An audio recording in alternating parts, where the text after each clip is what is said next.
Także jak widzicie, winogronek trochę jest w tym roku. Pogoda sprzyjała, dużo słońca było. Także teraz się nimi zajmę. Moja małżonka ogarnęła gdzieś z tych niższych pokładów. Ja, jako że jestem dosyć wysoki, to się zabiorę za te wyższe. Ale tu też widać, jak konstrukcja aż się ugina pod ciężarem. No nic, za chwilkę się zabieramy.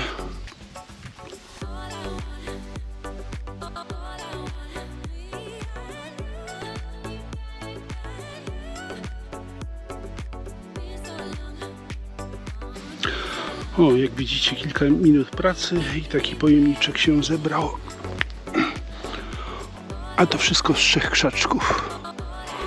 A to jeszcze nie koniec, bo już moja małżonka wczoraj zebrała ponad połowę takiego pojemnika, a w dodatku jeszcze wiszą na krzewach. No tu trzeba się spieszyć, bo konkurencja działa, nie? Także szpaczki przylatują, osy przylatują. Każdy orze jak może.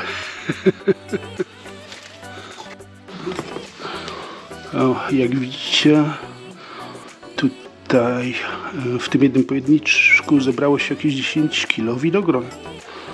I to wszystko z jednego krzaka, to znaczy z 3 krzaków.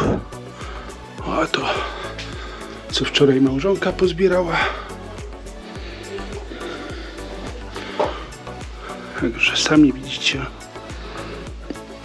Oczywiście tutaj waga pojemniczka, nie wiem, 300-500 gram, no nieważne, 10 kg na pewno jest. Pojemniczek nie waży więcej niż kilogram.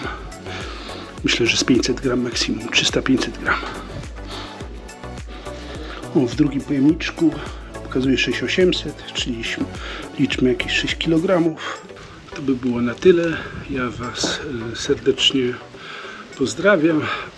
Życzę Wam, żeby ten nadchodzący tydzień pracy był dla Was pozytywny i do zobaczenia w następnym filmie. Tu jeszcze taki przegląd, co tam z moją plantacją Pitai.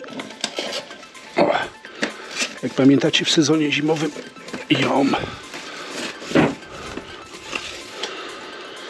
siałem.